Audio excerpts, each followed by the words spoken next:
ಹಿಂದೂ ಅನ್ನುವುದು ಆಕಾರ, ಹಿಂದುತ್ವ ಅನ್ನೋದು ಗುಣ. ಈಗ ಧರ್ಮವೀರ ಅನ್ನುವುದು ಒಂದು ಅಮೂರ್ತವಾದ ಗುಣವಾಚಕವಾದರೆ ಧರ್ಮವೀರ ಅನ್ನುವ ಆ ಗುಣಕ್ಕೆ ಒಂದು ಪ್ರಕಟೀಕರಣ ಯಾರು ಅಂದರೆ ಸಂಭಾಜಿ ಮಹಾರಾಜ್. ವಚನಕಾರರು ಸಮಾಜ ಸುಧಾರಕರಲ್ಲ. ಮನುಷ್ಯತ್ವ ಇರಲಿ ಹಿಂದುತ್ವ ಬೇಡ ಅಂದರೆ ಪ್ರಕೃತಿ ಇರಲಿ ಸಂಸ್ಕೃತಿ ಬೇಡ ಅಂತ ಹೇಳಿದಂಗೆ ಆಗುತ್ತೆ. ನಮ್ಮ ಪ್ರಕಾರ ಹಿಂದೂ ಮತ್ತು ಭಾರತೀಯ ಎರಡು ಒಂದೇ. ಹಿಂದುತ್ವ ಅನ್ನುವುದು ಈ ದೇಶದ ಧರ್ಮ, ಸಂಸ್ಕೃತಿ, ಸಮಾಜ. ಸನಾತನ ಇದು ಪ್ರಾಪರ್ ನೌನ್ ಅಲ್ಲ.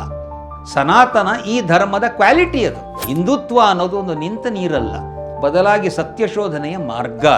ವೈವಿಧ್ಯಗಳನ್ನು ವೈರುಧ್ಯಗಳಾಗಿ ನೋಡದೆ ಹೊಂದಾಣಿಕೆ ಮಾಡಿಕೊಳ್ಳುವುದು ಹಿಂದುತ್ವದ ಒಂದು ಗುಣ. ಎಲ್ಲ ರಿಲಿಜನ್ಗಳ ತಾಯಿ ಇದು ಹಿಂದುತ್ವ ಅಂತ. ಈ ಜೈ ಶ್ರೀರಾಮ್ ಅನ್ನೋದು ಅದೊಂದು ಯುದ್ಧದ ಕರೆ ಹೌದು, ಇಲ್ಲ ಅಂತ ಹೇಳಲ್ಲ ನಾನು.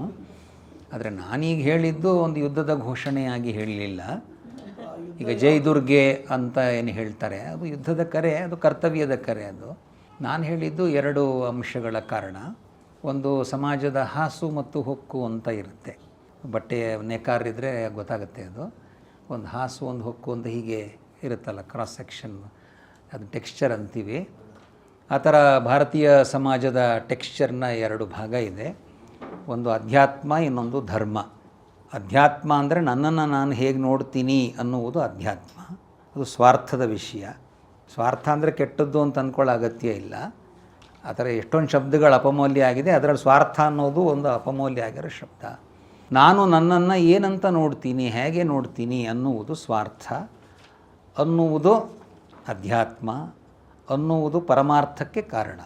ಆದರೆ ಎರಡನೇ ಭಾಗ ನಾನು ನನ್ನನ್ನು ಹೇಗೆ ನೋಡ್ತೀನಿ, ಹಾಗೆ ಉಳಿದಿದ್ದನ್ನೇ ಏನಂತ ನೋಡ್ತೀನಿ, ಅದರ ಜೊತೆಗೆ ಹೇಗೆ ವ್ಯವಹರಿಸ್ತೀನಿ ಅನ್ನೋದು ಧರ್ಮ. ಈ ಎರಡೂ ಕೂಡಿದ್ರೆ ಒಂದು ಸಮಾಜ ರೂಪಿತವಾಗುತ್ತೆ. ಅದನ್ನು ನಾವು ಬೇರೆ ಬೇರೆ ಶಬ್ದಗಳಲ್ಲಿ ಸಂಸ್ಕೃತಿ, ಧರ್ಮ ಇತ್ಯಾದಿ ಎಲ್ಲ ಹೇಳ್ತೀವಿ. ಇದರೊಳಗಡೆ ಸರಳವಾಗಿ ನಮ್ಮ ಅರ್ಥಕ್ಕೋಸ್ಕರ ನಾನು ಈ ವಿಷಯ ಮೇಲೇನು ಹಾಕಿದ್ದಾರೆ ವರ್ತಮಾನ ಪರಿಸ್ಥಿತಿಯಲ್ಲಿ ಹಿಂದುತ್ವದ ಪ್ರಸ್ತುತತೆ ಅಂತ, ಅದಕ್ಕೊಂದು ಸಣ್ಣ ಜೋಡಣೆಯನ್ನು ಕೂಡ ಮಾಡ್ತೀನಿ. ಪ್ರಸ್ತುತತೆ ಮತ್ತು ಪ್ರಸ್ತುತಿ. ನಾವು ಹಿಂದುತ್ವವನ್ನು ಹೇಗೆ ಪ್ರಸ್ತುತಪಡಿಸಬೇಕು ಅನ್ನುವುದು ಕೂಡ ನಾವು ಯೋಚನೆ ಮಾಡಬೇಕಾಗತ್ತೆ. ಒಂದನೇದು ರೆಲೆವೆಂಟಾ, ಎರಡನೇದು ನಾವು ಹೇಗೆ ಪ್ರೆಸೆಂಟ್ ಮಾಡಬೇಕು ಅನ್ನುವ ಎರಡೂ ವಿಷಯವನ್ನು ನಾವು ನೋಡಬೇಕಾಗತ್ತೆ. ಈಗ ನಾವು ಪ್ರೆಸೆಂಟ್ ಮಾಡುವಾಗ ಒಂದು ಒತ್ತಡ ಏನಿರುತ್ತೆ ನಮಗೆ ಅಂದರೆ ಉಳಿದವರು ಇದನ್ನು ಏನು ಹೇಳ್ತಾ ಇದ್ದಾರೆ ಅದಲ್ಲ ಅಂತ ಹೇಳಬೇಕು ಅಂತ. ನೇತಿ ಅನ್ನೋ ಕ್ರಮವೂ ಉಪಯುಕ್ತವೇ, ಆದರೆ ಅದರೊಳಗೆ ಸಿಕ್ಕಾಕೋಬಾರ್ದು ನಾವು.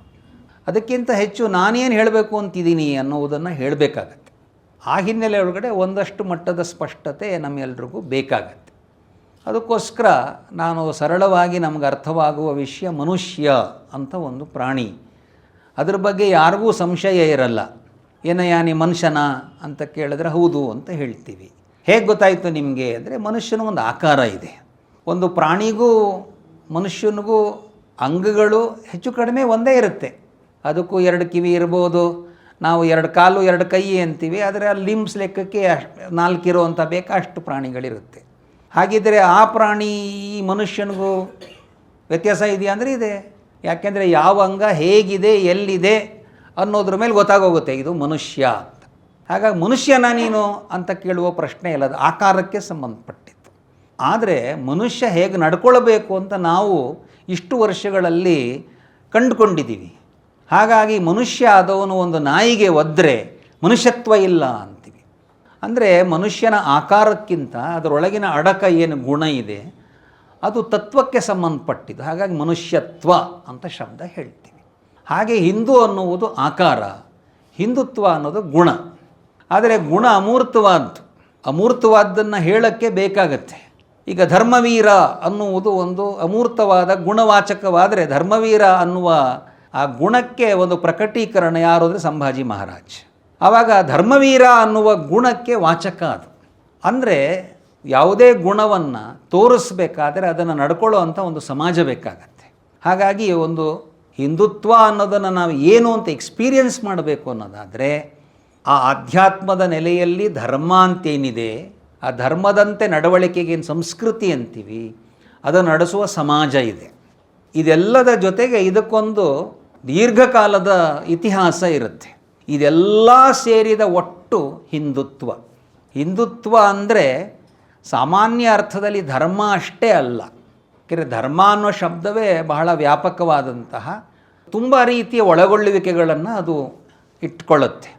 ಸಾಮಾನ್ಯವಾಗಿ ಧರ್ಮ ಅಂದಾಗ ರಿಲಿಜನ್ ಅನ್ನೋ ಅರ್ಥದಲ್ಲೂ ನಾವು ತಗೊಳ್ತೀವಿ, ತಪ್ಪೇನಿಲ್ಲ. ಆದರೆ ಅಷ್ಟೇ ಅಲ್ಲ ಅದು. ಧರ್ಮ ಅಂದರೆ ರಿಲಿಜನ್ ಅನ್ನುವ ಅರ್ಥಕ್ಕೂ ಅದಕ್ಕೆ ವ್ಯಾಪ್ತಿ ಇದೆ, ಆದರೆ ಅಷ್ಟೇ ಅಲ್ಲ ಅದು.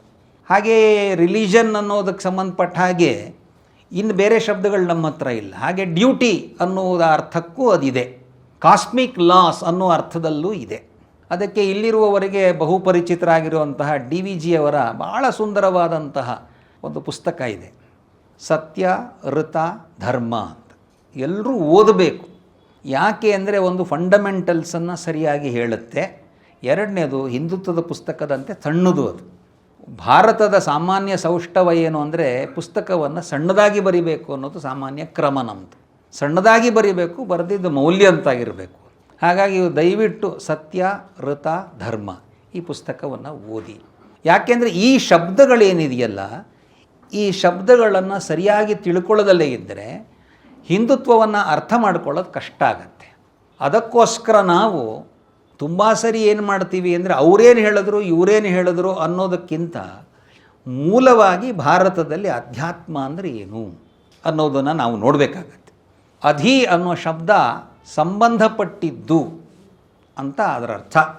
ಅದಕ್ಕೆ ತಾಪತ್ರಯ ಅನ್ನೋ ಶಬ್ದ ನಮ್ಮಲ್ಲಿ ಪ್ರಚಲಿತವಾಗಿರುತ್ತೆ. ಇಂದು ಒಳ್ಳೆ ತಾಪತ್ರಯಪ್ಪ ಅಂತ.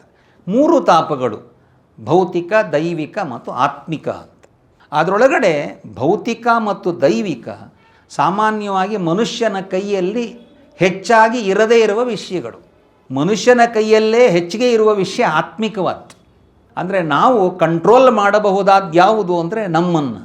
ಅದಕ್ಕೋಸ್ಕರ ಭಗವದ್ಗೀತೆಯಲ್ಲೂ ಕೂಡ ಶ್ರೀಕೃಷ್ಣ ಏನು ಹೇಳ್ತಾನೆ ಅಂದರೆ ಆತ್ಮೈವ ರಿಪುರಾತ್ಮನಃ, ಅಂದರೆ ನಿನಗೆ ನೀನೇ ಅತಿ ಒಳ್ಳೆಯ ಮಿತ್ರ, ನಿನಗೆ ನೀನೇ ಅತಿ ದೊಡ್ಡ ಶತ್ರು ಅಂತ ಹೇಳ್ತಾನೆ. ಒಂಥರ ಇದನ್ನು ಕೇಳಿದ ತಕ್ಷಣ ವಿರುದ್ಧವಾಗಿದೆಯಲ್ಲ ಅನಿಸುತ್ತೆ ನಮಗೆ. ಆದರೆ ಅದರ ಮುಂದಿನ ಭಾಗದಲ್ಲಿದೆ. ಅದೇನು ಹೇಳ್ತಾನೆ ಅಂದರೆ ಯಾವಾಗ ನಿನ್ನ ಸೆನ್ಸಸ್ ಮೇಲೆ ನಿನ್ನ ಕಂಟ್ರೋಲ್ ಇದೆಯೋ ಆವಾಗ ನಿನಗೆ ನೀನೇ ಮಿತ್ರ, ಯಾವಾಗ ನಿನಗೆ ನಿನ್ನ ಸೆನ್ಸಸ್ ಮೇಲೆ ಕಂಟ್ರೋಲ್ ಇಲ್ಲವೋ ಆವಾಗ ನಿನಗೆ ನೀನೇ ಶತ್ರು ಅಂತ ಹೇಳ್ತಾನೆ. ಅಂದರೆ ನನ್ನ ಮೇಲೆ ನನಗೆ ಇರುವ ಹತೋಟಿ, ಇದಕ್ಕೆ ಸಂಬಂಧಪಟ್ಟಿದ್ದು ಅಧ್ಯಾತ್ಮ. ಅಧ್ಯಾತ್ಮ ಅಂದರೆ ಈ ಲೋಕ ಬಿಟ್ಟು ಇನ್ನೊಂದಿಂದೇನೋ ಅಲ್ಲ, ಸ್ವರ್ಗ ಪ್ರಾಪ್ತಿ ಹೇಗೆ ಅನ್ನುವುದು ಅದರ ಉದ್ದೇಶ ಅಲ್ಲ. ಬದಲಾಗಿ ಈ ಬದುಕನ್ನು ನನ್ನನ್ನು ನಾನು ಅರ್ಥ ಮಾಡಿಕೊಳ್ಳುವ ದೃಷ್ಟಿಯಿಂದ ನನ್ನನ್ನು ನಾನು ನೋಡಿಕೊಳ್ಳುವ ಕ್ರಮ, ಅದಕ್ಕೆ ಮಾರ್ಗಗಳು ಹಲವಿರಬಹುದು. ಅದು ಯೋಗ ಮಾರ್ಗ ಆಗ್ಬೋದು, ಭಕ್ತಿ ಮಾರ್ಗವಾಗಬಹುದು, ಕರ್ಮ ಮಾರ್ಗವಾಗಬಹುದು, ಜ್ಞಾನ ಮಾರ್ಗವೂ ಆಗಬಹುದು. ಮತ್ತು ಆ ರೀತಿಯ ಅಪ್ರೋಚ್ ಹೋಗೋವನು ಕೂಡ 4 ರೀತಿಯಲ್ಲಿ ಆರ್ತೋ, ಅರ್ಥಾರ್ಥಿ, ಜಿಜ್ಞಾಸು, ಜ್ಞಾನಿ, ಈ 4 ಜನನೂ ಕೂಡ ಆ ಕಡೆಗೇ ಹೋಗ್ತಾರೆ ಅಂತ ಶ್ರೀಕೃಷ್ಣ ಹೇಳ್ತಾನೆ. ಅಂದರೆ ಇದು ಅಧ್ಯಾತ್ಮ ಅನ್ನುವುದು ಈ ಲೋಕದಲ್ಲಿ ನನಗೇ ಸಂಬಂಧಪಟ್ಟಂಥ ವಿಷಯ. ಹಾಗಾಗಿ ಭಾರತದ ಒಟ್ಟು ಚಿಂತನೆ ಏನು? ನಾನು ಮೊನ್ನೆ ಈ ಚರ್ಚೆಯಲ್ಲಿ ನೋಡುವಾಗ ಶಿವಾನಂದ ಕಣವಿಯವರು ನಿಮ್ಗೆ ಗೊತ್ತಿದೆ, ಚನ್ನವೀರ ಕಣವಿಯವರ ಮಗ. ಅವರು ಒಂದು ಹೇಳ್ತಾರೆ, ಈ ವಚನಕಾರರು ಸಮಾಜ ಸುಧಾರಕರ. ಏಕೆಂದರೆ ಸಮಾಜ ಸುಧಾರಣೆ ಅನ್ನೋದೊಂದು ದೊಡ್ಡ ರೋಗ ನಮಗೆಲ್ರಿಗೂ ಬಡಿದು ಬಿಟ್ಟಿದೆ. ಈಗ ಸಮಾಜ ಕೆಡಬೇಕು ಅಂತಲ್ಲ, ಎಲ್ಲರೂ ಸಮಾಜ ಸುಧಾಕರ ಮಾಡಬೇಕು ಅಂತ ನಮಗೊಂದು ಬಂದುಬಿಟ್ಟಿದೆ. ಅವರೇನು ಹೇಳ್ತಾರೆ ಅಂದರೆ ವಚನಕಾರರು ಸಮಾಜ ಸುಧಾರಕರಲ್ಲ. ಹೀಗೆ ಹೇಳಿದ್ರೆ ದೊಡ್ಡ ಗಡಿಬಿಡಿನೇ ಆಗಿಬಿಡ್ಬೋದು. ಅವ್ರೇನು ಹೇಳ್ತಾರೆ ಮುಂದೆ ಅಂದರೆ ಅವರು ದೇವರ್ ಸ್ಪಿರಿಚುವಲ್ ಸೀಕರ್ಸ್. ವಚನಕಾರರು ಅವರು ತಮ್ಮನ್ನು ತಾವು ನೋಡಿಕೊಳ್ಳುವವರು. ಈ ನೋಡಿಕೊಳ್ಳುವ ಪ್ರಕ್ರಿಯೆಯಲ್ಲಿ ಅಡ್ಡ ಬಂದಂಥ ಎಲ್ಲ ಅಡೆತಡೆಗಳನ್ನು ಟೀಕೆ ಮಾಡ್ತಾರೆ. ಆ ಅಡೆತಡೆ ಜಾತಿಯಿಂದ ಬಂದಿದ್ದರೆ ಅದನ್ನು ಟೀಕೆ ಮಾಡ್ತಾರೆ, ಆ ಅಡೆತಡೆ ಲಿಂಗದಿಂದ ಬಂದರೆ ಅದನ್ನು ಟೀಕೆ ಮಾಡ್ತಾರೆ, ಆ ಅಡೆತಡೆ ಯಾವುದೋ ಸ್ಕ್ರಿಪ್ಚರಿಂದ ಬಂದರೆ ಅದನ್ನು ಟೀಕೆ ಮಾಡ್ತಾರೆ. ಅಲ್ಲಿ ಸಮಾಜ ಸುಧಾರಣೆ ಉದ್ದೇಶ ಅಲ್ಲ, ಆದರೆ ಶೋಧನೆಯ ಮಾರ್ಗ ಮುಖ್ಯ. ದೇವರ್ ಸ್ಪಿರಿಚುವಲ್ ಸೀಕರ್ಸ್. ಅಂದರೆ ಆಧ್ಯಾತ್ಮ ಅಂದರೆ ಏನು ಅಂದರೆ ನನ್ನನ್ನು ನಾನು ತಿಳಿದುಕೊಳ್ಳುವುದು. ಅದರ ಪ್ರಕ್ರಿಯೆ ಭಾರತದ ಹಾಸುಹೊಕ್ಕದು. ಇಷ್ಟೊಂದು ದೊಡ್ಡದಾದಂಥ ಆಳ ಇರುವಂಥ ವಿಷಯ, ಇಷ್ಟೆಲ್ಲ ಇದ್ದಾಗ್ಯೂ ಒಂದು ಬದುಕನ್ನು ನಾವು ನಡೆಸಬೇಕು ಅಂದರೆ ನಾನಿದ್ದಂಗೆ ನೀನು. ಜಿಂದಗಿ ಅಂದ್ರೇನು? ತೇರಿ ಮೇರಿ ಕಹಾನಿ ಹೇ. ಜಿಂದಗಿ ಅನ್ನೋ ಕಹಾನಿ ಎಲ್ಲಿವರೆಗೂ ಇರುತ್ತೆ ಅಂದರೆ ತೇರಾ ಅವ್ರ ಮೇರಾ ಇರುವವರೆಗೂ ಮಾತ್ರ ಇರುತ್ತೆ. ತೇರಾ ಮೇರಾ ಇಲ್ಲದು ಯಾವತ್ತಾಗುತ್ತೋ ಅವತ್ತೇನು ಇರೋದೇ ಇಲ್ಲ ಇದು. ಅಂದರೆ ಈ ಕಹಾನಿ ಎಲ್ಲಿವರೆಗೂ ಇರುತ್ತೆ ಅಂದರೆ ನಾನು ನೀನು ಅಂತ ಇರುವವರೆಗೂ ಇರುತ್ತೆ. ಎಲ್ಲಿವರೆಗೂ ನಾನು ನೀನು ಅನ್ನೋದು ಇರುತ್ತೋ ಆವಾಗ ನನ್ನ ವ್ಯವಹಾರ ನಿನ್ನ ಜೊತೆ ಹೇಗೆ ಅನ್ನೋದಕ್ಕೊಂದು ಧರ್ಮ ಅನ್ನೋ ವಿಷಯ ಬರುತ್ತೆ. ಆ ಧರ್ಮ ಅನ್ನೋ ವಿಷಯಕ್ಕೆ ತುಂಬ ಮಗ್ಗಲುಗಳಿದೆ. ಸಭ್ಯತೆಯನ್ನು ಒಂದು ಮಗ್ಗಲು. ನಾನು ಮೊನ್ನೆ ಯಾವುದೋ ಒಂದು ಆಲ್ ಈಸ್ ಗುಡ್ ಅಂತ ಒಂದು ಸಿನಿಮಾ ನೋಡಿದೆ. ನೀವು ನೋಡಿ ಅಂತ ಹೇಳ್ತಿಲ್ಲ. ಅದರೊಳಗಡೆ ಹೂಸಿನ ಬಗ್ಗೆ ಒಂದು ಪದ್ಯ ಇದೆ. ಅದು ತುಂಬ ಚೆನ್ನಾಗಿದೆ. ಈಗ ಹೂಸುವುದು ಪ್ರಕೃತಿ ತಾನೇ? ಹೌದು, ನಾನು ಹೇಳ್ತಿರೋದು ರೆಕಾರ್ಡ್ ಆಗ್ತಾ ಇದೆ, ನಂಗೆ ಗೊತ್ತಿದೆ. ಒಂದು ಕಾಲದಲ್ಲಿ ಹೂಸು ಅನ್ನೋ ಶಬ್ದ ಅದಕ್ಕೆ ಅಷ್ಟೊಂದು ಮೈಲಿಗೆ ಇರಲಿಲ್ಲ. ಈಗ ಭಯಂಕರ ಮೈಲಿಗೆ ಆಗಿಬಿಟ್ಟಿದೆ ಅದು. ಆ ಹೂಸು ಅನ್ನೋದೊಂದು ವೇಗ, ಶರೀರದ ವೇಗವನ್ನು ತಡ್ಕೋಬಾರದು ಅಂತ ಆಯುರ್ವೇದ ಹೇಳುತ್ತೆ. ಅಂಥೇಳಿ ನೀವು ಇಲ್ಲಿ ಕೂತು ಡರ್ರಂತ ಹೂಸಕ್ಕಾಗಲ್ಲ. ಯಾಕೆಂದರೆ ಇಲ್ಲಿ ಕೂತಿರೋರು ಉಳಿದವರ ದೃಷ್ಟಿಯಿಂದ ನೀವು ಶಬ್ದ ಮಾಲಿನ್ಯ ಮಾಡಬಾರ್ದು, ಅದಕ್ಕಿಂತ ಹೆಚ್ಚು ವಾಯು ಮಾಲಿನ್ಯ ಮಾಡಬಾರ್ದು ಅನ್ನೋ ಕಾರಣದಿಂದ ನಿಮ್ಗೆ ಅಕಸ್ಮಾತ್ ತಡ್ಕೊಳ್ಳಾರದೆ ಬಂದರೆ ಎದ್ದು ಹೋಗಿ ಬರ್ಬೋದು ನೀವು. ಇದು ಸಭ್ಯತೆಗೆ ಸಂಬಂಧಪಟ್ಟಂಥ ವಿಷಯ. ಆದರೆ ಈ ಸಭ್ಯತೆಯ ಹಿಂದುಗಡೆ ಇರುವುದು ಸಂಸ್ಕೃತಿ. ಅದೇನು ಅಂದರೆ ನನ್ನಿಂದ ಏನೂ ತೊಂದರೆ ಆಗಬಾರ್ದು ಅಂತ.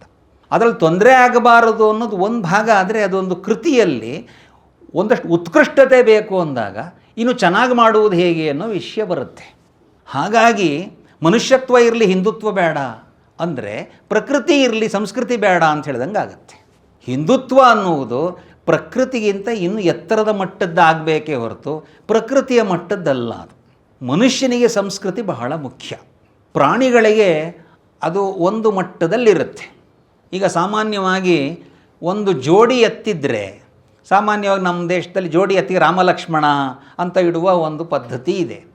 ಎಷ್ಟೇ ವರ್ಷ ಒಟ್ಟಿಗೆ ಇದ್ದರೂ, ಕೊಟ್ಟಿಗೆಗೆ ಒಟ್ಟಿಗೆ ಬಂದ್ರೂ ಕೂಡ ರಾಮನಿಗೆ ಜ್ವರ ಬಂದರೆ ಲಕ್ಷ್ಮಣ ನೀನು ಸ್ವಲ್ಪ ತಿನ್ನು, ನೀನು ನಾನು ಆಮೇಲೆ ತಿಂತೀನಿ ಅನ್ನಲ್ಲ. ಅದು ಅದರ ಪಾಡಿಗೆ ಅದು ತಿಂದು ಎದ್ದು ಹೋಗುತ್ತೆ. ಆದರೆ ಯಾವುದೇ ಎತ್ತು ತಿಂದಾದ ಮೇಲೂ ನಾಳೆಗೂ ಇರಲಿ ನಿನಗೆ ಬೇಡ ಅಂತ ಪ್ಲಾಸ್ಟಿಕ್ ಕವರಲ್ಲಿ ಹಾಕ್ಕೊಂಡು ಹೋಗಲ್ಲ. ಅಂದರೆ ಅದು ಪ್ರಕೃತಿಯ ಮಟ್ಟದಿಂದ ಮೇಲಕ್ಕೂ ಹೋಗಲ್ಲ, ಪ್ರಕೃತಿಯ ಮಟ್ಟದಿಂದ ಕೆಳಕ್ಕೂ ಹೋಗಲ್ಲ. ಅದು ಪ್ರಕೃತಿಯ ಮಟ್ಟದಲ್ಲೇ ಇರುತ್ತೆ.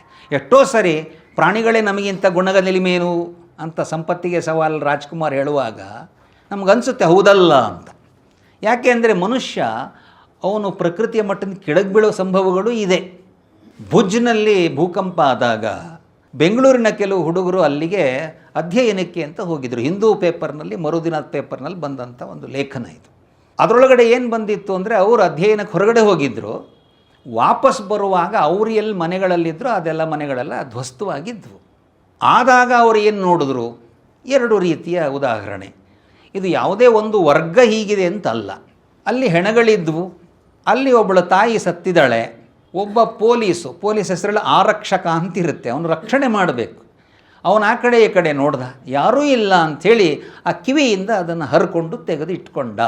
ಇದನ್ನು ಆ ಹುಡುಗರು ನೋಡಿದ್ರು. ಏನಪ್ಪ ಮನುಷ್ಯರ ಇವರು ಅಂತ ಭಾಳ ಬೇಸರ ಆಯಿತು. ಹಾಗೆ ಮುಂದಕ್ಕೆ ಹೋದರು. ಅಲ್ಲಿ ಸಾಮಾನ್ಯ ಈ ಥರ ಆದಾಗ ನಮ್ಮ ಸಮಾಜದ ಒಂದು ಗುಣ ಅಂದರೆ ತಕ್ಷಣ ಅನ್ನ ಕೊಡುವುದಕ್ಕೆ ಏನೋ ಒಂದು ವ್ಯವಹಾರದ ಒಂದು ವ್ಯವಸ್ಥೆ ಮಾಡಿರ್ತಾರೆ. ಅಲ್ಲಿ ಅನ್ನವನ್ನು ಬಡಿಸೋವಂಥದ್ದು, ಅಲ್ಲಿ ಕಿಚಡಿಯನ್ನು ಕೊಡ್ತಾಯಿದ್ರು. ಸಾಮಾನ್ಯವಾಗಿ ನಮ್ಮ ದೇಶದಲ್ಲಿ ಬಲಗೈಲಿ ಅಂತ ಒಂದು ಇರುತ್ತೆ, ಆಕೆ ಎಡಗೈಲಿ ಆ ಅಜ್ಜಿ ಕಿಚಡಿಯನ್ನು ಕೊಡ್ತಾಯಿದ್ಲು. ಇವ್ರಿಗೊಂದು ಸ್ವಲ್ಪ ಒಂಥರ ಅನ್ನಿಸ್ತು. ಕೇಳಿದ್ರು, ಎಡಗೈಲಿ ಕೊಡ್ತಿದ್ದೀರಲ್ಲ ಯಾಕೆ ಅಂತ. ಆ ಅಜ್ಜಿ ಹೇಳಿದ್ದು, ಇಲ್ಲಪ್ಪ ಮನೆ ಬಿದ್ದಾಗ ನಮ್ಮ ಮನೆ ಮೇಲೆ ಬಿದ್ದುಬಿಡ್ತು, ನನ್ನ ಗಂಡ ತೀರ್ಕೊಂಡ, ನನ್ನ ಬಲಗೈ ಪೆಟ್ಟಾಗಿಬಿಟ್ಟಿದೆ, ಹಾಗಾಗಿ ಎಡಗೈಲಿ ನಾನು ನೀಡ್ತಾ ಇದ್ದೀನಿ ಅಂತ ಹೇಳಿದ್ಲು. ಆವಾಗ ಈ ಹುಡುಗರು ಬರೀತಾರೆ, ಒಂದು ಕಡೆ ಡ್ಯೂಟಿ ಬೌಂಡ್ ಆರಕ್ಷಕ ಅಲ್ಲಿ ಏನು ಮಾಡ್ತಾ ಇದ್ದಾನೆ, ಇವಳಿಗೆ ಆ ರೀತಿ ಯಾವುದೇ ಸರ್ಕಾರಿ ಡ್ಯೂಟಿ ಅಲ್ಲ, ಮನೆಯೇ ಹಾಳಾಗೋಗಿದ್ದರೂ ಕೂಡ ಅವಳು ಸೇವೆ ಮಾಡ್ತಾ ಇದ್ದಾಳೆ. ಅಂದರೆ ಮನುಷ್ಯ ಯಾವ ರೇಂಜ್ನಲ್ಲಿ ಕೆಳಗೆ ಮೇಲೆ ಆಗಬಹುದು, ಇದನ್ನು ಗಮನಿಸಿದಾಗ ಗೊತ್ತಾಗೋದು ಮನುಷ್ಯನಿಗೆ ಪ್ರಕೃತಿಯಿಂದ ಮೇಲ್ಮಟ್ಟಕ್ಕೆ ಬರಬೇಕಾದರೆ ಅವನಿಗೆ ಒಂದಷ್ಟು ಪ್ರೇರಣೆ ಮತ್ತು ವ್ಯವಸ್ಥೆ ಬೇಕಾಗತ್ತೆ. ಅದಕ್ಕೆ ನಮ್ಮ ದೇಶದಲ್ಲಿ ಸಂಸ್ಕೃತಿ ಅನ್ನೋದಕ್ಕೆ ಬಹಳ ಮಹತ್ವ ಕೊಟ್ಟರು. ಸಂಸ್ಕೃತಿ ಅಂದರೆ ಸುಂದರವಾಗಿ ಮಾಡುವುದಷ್ಟೇ ಅಲ್ಲ, ಇನ್ನೊಬ್ಬರು ಒಳ್ಳೆಯದಾಗುವ ಹಾಗೂ ಮಾಡಬೇಕು. ಈಗ ಒಳ್ಳೇದು ಯಾವುದು ಕೆಟ್ಟದ್ದು ಯಾವುದು ಅನ್ನೋ ಪ್ರಶ್ನೆ ಬಂದಾಗ ತುಂಬ ಜನ ಭಾಳ ಅದನ್ನು ಕಾಂಪ್ಲೆಕ್ಸ್ ಮಾಡಿಬಿಡ್ತಾರೆ. ಹಾಗಿಲ್ಲ ಅದು. ಅದಕ್ಕೋಸ್ಕರನೇ ವಚನಕಾರರು ಹೇಳ್ತಾರೆ, ಲಿಂಗ ಮೆಚ್ಚಿ ಅಹುದಹುದೇನೆ ಬೇಕು, ಅದೇ ಮಾಪದಂಡ. ಅದಕ್ಕೆ ಪ್ರತಿಯೊಬ್ಬನಿಗೂ ಪ್ರತಿಕ್ರಿಯೆ ಮಾಡುವಾಗ ನಾನು ಮಾಡ್ತಿರೋದು ಸರಿ ಇದೆಯಲ್ಲ ಒಂದು ಗೊತ್ತೇ ಇರುತ್ತೆ. ಅವನು ಕವರಪ್ ಆಪರೇಷನ್ಗೆ ಏನೇನೋ ವಾದಗಳನ್ನು ಹುಟ್ಟಿಸ್ಬೋದು, ಆದರೆ ಅವನಿಗೆ ಗೊತ್ತಿರುತ್ತೆ ಇದು ಮಾಡೋದು ಸರಿನಾ, ಇದು ಮಾಡೋದು ತಪ್ಪ ಅಂತ. ಅವನು ಹೇಳ್ಬೋದು, ಎಲ್ಲರೂ ಭ್ರಷ್ಟಾಚಾರ ಮಾಡ್ತಿದ್ದಾರೆ, ನಾನೊಬ್ಬ ಬಿಟ್ಟರೆ ಏನಾಗುತ್ತೆ ಅಂತ ಹೇಳ್ಬೋದು. ಆದರೆ ಭ್ರಷ್ಟಾಚಾರ ಮಾಡ್ತಿರೋದು ಸರಿಯಾ ತಪ್ಪು ಅನ್ನೋದೇನು ಗೊತ್ತಿಲ್ವ ಅವನಿಗೆ? ಗೊತ್ತಿರುತ್ತೆ. ಪರೀಕ್ಷೆಯಲ್ಲಿ ಕಾಪಿ ಮಾಡೋ ಪ್ರತಿಯೊಬ್ಬ ಹುಡುಗನಿಗೂ ಗೊತ್ತಿರುತ್ತೆ. ರೆಡ್ ಲೈಟ್ ವೈಲೆಟ್ ಮಾಡಬಾರ್ದು ಪ್ರತಿಯೊಬ್ಬರಿಗೂ ಗೊತ್ತಿರುತ್ತೆ. ನನ್ನ ವಿವಶತೆ, ನನ್ನ ಸಂಸ್ಕಾರದ ಬಲ ಅದರ ಪರೀಕ್ಷೆಯಾಗಿ ಆಗ್ತಾ ಇರುತ್ತೆ. ಹಾಗಾಗಿ ಧರ್ಮ ಯಾವುದು ಅಂತ ಎಲ್ರಿಗೂ ಗೊತ್ತು, ಅಧರ್ಮ ಯಾವುದು ಅಂತ ಎಲ್ರಿಗೂ ಗೊತ್ತು. ಆದರೆ ಅದರಂತೆ ನಡವಳಿಕೆ ರೂಪಿಸಬೇಕಾದ್ರೆ ಒಂದು ಸಮಾಜ, ಅದಕ್ಕೊಂದು ಪರಂಪರೆ ಬೇಕಾಗತ್ತೆ, ಅದಕ್ಕೆ ಪ್ರೇರಣೆಯನ್ನು ಕೊಡುವಂಥ ವ್ಯಕ್ತಿಗಳು ಬೇಕಾಗತ್ತೆ. ಹಾಗಾಗಿ ನಮ್ಮಲ್ಲಿ ಈ ಧರ್ಮಕ್ಕೆ ಒಂದು ವ್ಯಾಖ್ಯೆ, ಯಾಕೆಂದರೆ ಈಗಿನ ಕಾಲ ಎಲ್ಲ ಡೆಫಿನೇಷನ್ ಬೇಕು ಅಂತ ಹೇಳ್ತಾರೆ. ಆದರೆ ಡೆಫಿನೇಷನ್ ಹೇಗಿರುತ್ತೆ? ಧರ್ಮಕ್ಕೆ ಡೆಫಿನೇಷನ್ ಏನು? ಧಾರಯತೆ, ಯಾವುದು ಅಪ್ಹೋಲ್ಡ್ಸ್, ಯಾವುದು ಒಂದು ಸಮಾಜವನ್ನು ಮೇಲ್ಮಟ್ಟಕ್ಕೆ ತರುತ್ತೋ ಅದು ಧರ್ಮ. ಹಂಗಂದಾಗ ನಮ್ಗೆ ಅರ್ಥವಾಗಲ್ಲ. ಅದಕ್ಕೋಸ್ಕರ ಮನುಸ್ಮೃತಿಯಲ್ಲಿ ಧೃತಿ ಕ್ಷಮಾದಮೋಸ್ತೇಯಂ ಶೌಚಂ ಇಂದ್ರಿಯ ನಿಗ್ರಹ ಧೀರ್ವಿದ್ಯಾ ಸತ್ಯಂ ಅಕ್ರೋಧ ದಶಕಂ ಧರ್ಮಲಕ್ಷಣಂ ಅಂತ ಲಕ್ಷಣಗಳನ್ನು ಹೇಳುತ್ತೆ. ಕೋವಿಡನ್ನು ಕಾಯಿಲೆ ಯಾವುದೋ ಒಂದರಿಂದ ಬರುತ್ತೆ, ಬಂದರೇನಾಗುತ್ತೆ, ನಿಮಗೆ ವಾಸನೆ ಅಷ್ಟಾಗಿ ಬರಲ್ಲ, ಹೀಗೇನೋ ಒಂದಷ್ಟು ಲಕ್ಷಣ ಹೇಳಬೇಕಾಗುತ್ತೆ. ಅಷ್ಟಾದರೂ ಲಕ್ಷಣ ಸರಿ, ಬಂದವ್ರಿಗಾದರೆ ಹೇಳ್ರಿ ಹೆಂಗಿರ್ತಾರೆ. ಅದಕ್ಕೋಸ್ಕರ ನಮ್ಮಲ್ಲಿ ರಾಮೋ ವಿಗ್ರಹವಾನ್ ಧರ್ಮ ಅಂತಲೂ ಒಂದಿದೆ. ಆದರೆ ಧರ್ಮ ಹೇಗಿರುತ್ತೆ, ಧರ್ಮವಂತ ಹೇಗೆ ನಡ್ಕೋತಾನೆ ಅನ್ನೋದಕ್ಕೋಸ್ಕರ ನಿಮಗೆ ಪ್ರತಿಮೆಗಳನ್ನು ಕೊಡಬೇಕಾಗತ್ತೆ.